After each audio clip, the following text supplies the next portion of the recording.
नमस्कार, मेरा नाम आलोक है। आप लाइव स्टीज देख रहे हैं। बिहार चुनाव के नतीजों के बाद अब जब सभी नए विधायकों को उनका उनका घर दिया जा रहा है, देखिए पटना के एमएलए फ्लैट में मौजूद हैं, तो कहाँ दिक्कत आ रही है, कहाँ बड़ी अड़चनें आ रही हैं, वो आपको हम समझा रहे हैं। क्योंकि भेदभाव अगर होगा तो ये लड़ाई बढ़ेगी और जितने विधायक जो जीत कर आए हैं, चाहे वो आरजेडी से हो या जेडीयू से हो, बीजेपी से हो, कई ऐसे विधायक हैं जिनके पास बड़ी कोठी है, जिनके पास बड़ा बंगला है और वो अपने बंगले को छोड़ना नहीं चाह रहे हैं। क्योंकि देखिए, अब जो बिहार विधानसभा के तमाम जितने सदस्य हैं, उन्हें ये घर मिलेगा। जो एमएलए फ्लैट बना है, फिलहाल अगर हम उदाहरण स्वरूप लें, देखिए यहाँ पर जो दीघा के विधायक हैं, वो रहेंगे संजीव चौरसिया, क्योंकि आवास जो है, वो दीघा विधानसभा क्षेत्र के लिए ही आवंटित कर दिया गया है। इसके अलावा देखिए दानापुर के जो विधायक होंगे, यानी कि रामकृपाल यादव, फिलहाल बिहार सरकार में मंत्री हैं, उन्हें एक बड़ी कोठी मिल सकती है क्योंकि वो मंत्री हैं। अब इसके अलावा देखिए, ये तस्वीर जो है 16/9 है, ये है फतुआ, यानी कि रामानंद यादव, जो कि फतुआ से विधायक हैं आरजेडी के, वो यहाँ रहेंगे। तो समझ सकते हैं, ये तमाम जो विधायक हैं, इनके पास बड़ी कोठी है। रामानंद यादव के पास है, रामकृपाल यादव तो पहले एमपी थे, तो खैर उनका कोई सरकारी आवास नहीं है, अब उन्हें आवास मिलेगा, उन्हें मंत्री वाला भी आवास मिलेगा। इसके अलावा फिर देखिए, ये मनेर विधानसभा क्षेत्र के लिए ये बगल वाला जो बंगला है, यानी कि एक साइड से सबके लिए जो बंगला है वो अलॉट किया गया है। मनेर है, सामने बख्तियारपुर है, आगे फुलवारी है, बाढ़ है, तमाम जो विधानसभा निर्वाचन क्षेत्र संख्या 187 मनेर, यानी कि मनेर के जो विधायक होंगे वो इस बंगले में रहेंगे। अब भाई वीरेंद्र का तो एक अलग बंगला है, पहले से बंगला दिया हुआ है, तस्वीर आपको दिखा भी रहे होंगे। रामानंद यादव का अलग से बंगला है, पहले से मिला हुआ है, पहले तो बीजेपी ऑफिस के बगल वाला था, अब विधानसभा के ठीक सामने उनका बंगला है। और सभी जितने विधायक हैं, जो पक्की खबर है, तमाम जितने जो विधायक हैं, उन्हें चिट्ठी पहुंच चुकी है। ये उनका आवास है, ये आवास उनको दिया गया है, ये उसी विधानसभा क्षेत्र के लिए आवास आवंटित किया गया था। लेकिन पहले से जो उनके पास आवास है, जो उनको आवंटित है पहले से आवास, भाई वीरेंद्र के पास 2014 से वो आवास है, रामानंद यादव के पास तो बहुत पहले से है। क्योंकि देखिए, भाई वीरेंद्र सन 2000 में एमएलए बन के आए और उसके बाद फिर जीत का क्रम जो है वो बढ़ता चला गया। रामानंद यादव 1985 में जीत के आए, नीतीश कुमार और रामानंद यादव एक ही टर्म से, मतलब एक ही साथ 85 से इंटर हुए विधानसभा में। और ऐसे कई विधायक हैं, संजीव चौरसिया भी काफ़ी अनुभवी हो गए हैं, ये उनका तीसरा टर्म होगा संभवतः। तो ये समझ सकते हैं, ये पूरी जो खबर तीसरा चौथा टर्म होगा। फिर बख्तियारपुर में भी इस बार बदलाव हुआ है, वहाँ पर एलजेपीआर के विधायक हुए हैं, बाढ़ में भी बीजेपी का कमल खिला है। तो ऐसे में फुलवारी का घर वो है, फुलवारी विधानसभा क्षेत्र का, फुलवारी शरीफ का, यानी कि श्याम रजा का घर ये हो जाएगा। तो समझ सकते हैं, ये आवास जो उनको आवंटित हुआ है। अब यहाँ पर लड़ाई कहाँ छिड़ी है?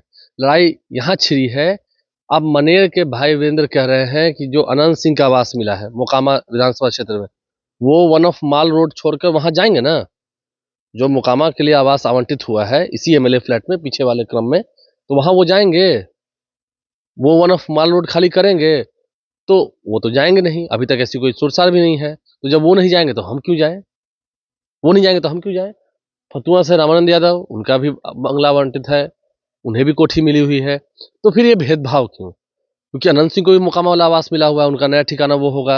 वो उतना बड़ा घर नहीं है, क्योंकि जितना बड़ा ये घर है, इतना ही बड़ा बड़ा सभी डुप्लेक्स बंगला बनाया गया था सभी एमएलएस के लिए, और उन्हें वो बंगला दिया गया है। तो Anant Singh one of Mall Road तो खाली करेंगे नहीं, अभी भी वहाँ बोर्ड लगा हुआ है। हालांकि मोकामा विधानसभा क्षेत्र के लिए एक अलग से घर बना हुआ है, क्या वो वहाँ जाएंगे? वहाँ उतना स्पेस भी नहीं है। फिर उनके गाय हैं, उनकी घोड़े हैं, बहुत सारे पशु वो रखते हैं, उसके प्रेमी भी हैं, तो वो तो संभव अभी दिखता नहीं है। तो फिर ऐसे में तमाम जितने विधायक हैं जो विधानसभा क्षेत्र से जीत के आए हैं, हम एक की बात नहीं कर रहे, हम सभी की बात कर रहे हैं। सभी का, नए वालों को छोड़ दे, जो फर्स्ट टर्म एमएलए चुनकर आए हैं उनका छोड़ दे, क्योंकि उनके पास तो कोई ऑप्शन भी नहीं है, उनके पास पहले से था भी नहीं। जो पुराने जितने हैं उनके पास जो पहले से कोठी है वो बचाने में लगे हुए हैं। विधानसभा अध्यक्ष देखना हुआ क्या करेंगे। अगर फिर भाई वीरेंद्र वहीं रहेंगे तो क्या ये बंगला ऐसे ही खाली रह जाएगा जो विधानसभा क्षेत्र वाइज हुआ है? दानापुर में क्योंकि रामकृपाल यादव विधायक हैं, मंत्री है, तो मंत्री के नाते उन्हें कोठी मिलेगी, ये बात भी तय है। तो इस बंगले में हो सकता है वो अपना कार्यालय चलाएं, जनता दर्शन करें, लोगों से मुलाकात करें। तो ये एक बड़ी समस्या जो है आ पड़ी है। विधायकों का बंगला तैयार है, विधायक यहाँ आने को तैयार नहीं है, क्योंकि उनके पास पहले से बड़ी खोटी है, बड़ा बंगला है, बड़ा आशियाना है, वहाँ अच्छे से शिफ्ट हो चुके हैं, फिर शिफ्टिंग में जो खर्चा लगेगा, तो ऐसे में वो बचना चाहते हैं। बिहार विधानसभा के तमाम जितने सदस्य हैं उनका बंगला तो बनकर तैयार है, लेकिन यहाँ वो रहने को तैयार नहीं है। श्याम रजक फुलवारी शरीफ के विधायक हैं, आएंगे ही, क्योंकि अभी इससे पहले उनके पास कोई सरकारी बंगला था नहीं, तो जाहिर सी बात है वो यहाँ आएंगे। जो नए चुन कर आए हैं वो ठीक है, फिर मैं कह रहा हूँ जो पुराने हैं, और फिर आगे लड़ाई होगी, कंपेयर होगा जेडीयू के विधायकों के साथ, क्योंकि जेडीयू के भी ऐसे कई विधायक हैं जिनके पास उनका बंगला आवंटित है, जिनको बड़ी कोठी मिली हुई है, तो फिर वो कोठी छोड़ेंगे नहीं। विधायक कोठी छोड़ना नहीं चाह रहे हैं, बंगला छोड़ना नहीं चाह रहे हैं, तो क्या ये घर खाली रह जाएगा? ये विधायकों के लिए बना हुआ करोड़ रुपए का आलिशान घर डुप्लेक्स जो है, क्या ये खाली रह जाएगा? ये एक बड़ा सवाल है।